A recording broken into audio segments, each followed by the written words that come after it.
I want to, because we are in the year of Luke, just reflect on the Gospel of Luke. And before we do that, perhaps to take one step further back and just reflect on the role of a sacred text for a community. We are people of the book.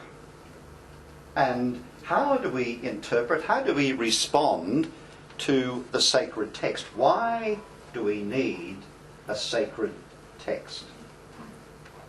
Well, perhaps we can allow one of the great philosophers of the 20th century to give us an insight into this important question. Charlie Brown says to Linus, "I think I can understand your fear of libraries, Linus. Library fever is similar to other mental disturbances. You fear the library rooms because they're strange to you. You're out of place. All of us have certain areas in which we feel out of place." Oh, in what area do you feel out of place, Charlie Brown? And isn't it true, there are times when this world seems to be a very bewildering place, especially at moments of crisis. We really begin to question things that we've taken for granted. And in Sydney we've just had the Atheists Convention.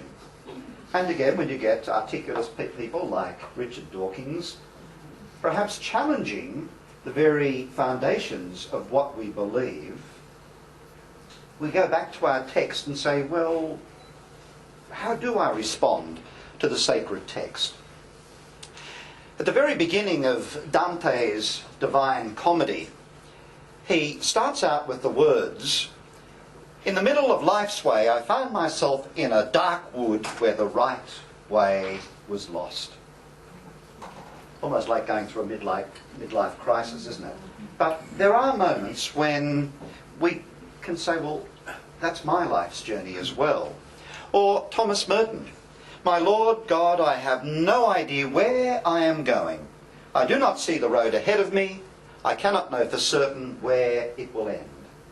Now, at the time that Thomas Merton wrote that, you might recall that the Cistercian way of life was very regulated.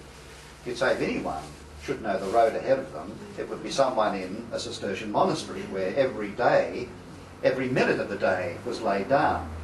Quite ironically, of course, he didn't really know the road ahead of him and died rather tragically in 1968 in Bangkok while attending a conference. You might recall he got out of the shower and went to turn a light on and very sadly was electrocuted. So life in fact is like that. Cardinal Basil Hume used like that word pilgrim to describe our journey. And he said, "A pilgrim wanders through life often limping, sometimes bewildered, at times quite lost. And the pilgrim is searching, often quite unconsciously, for something or someone to make sense of life and certainly to make sense of death." I love the story, which in fact Richard Dawkins uses in his book, The God Delusion. The point that Dawkins was trying to make was, if we Christians really believed everything we said we believed, we should really be welcoming death. Well, that's one side of the equation. I think while we might want to welcome Sister Death, not just yet though, but Dawkins tells the story about the time that Cardinal Hume was diagnosed with terminal cancer. And as you know, he was a monk at Ampleforth before he became the Archbishop of Westminster. And he went back to Ampleforth to speak to the priest who was the abbot there, apparently a friend of his, and just to tell him the news that he'd been diagnosed with terminal cancer.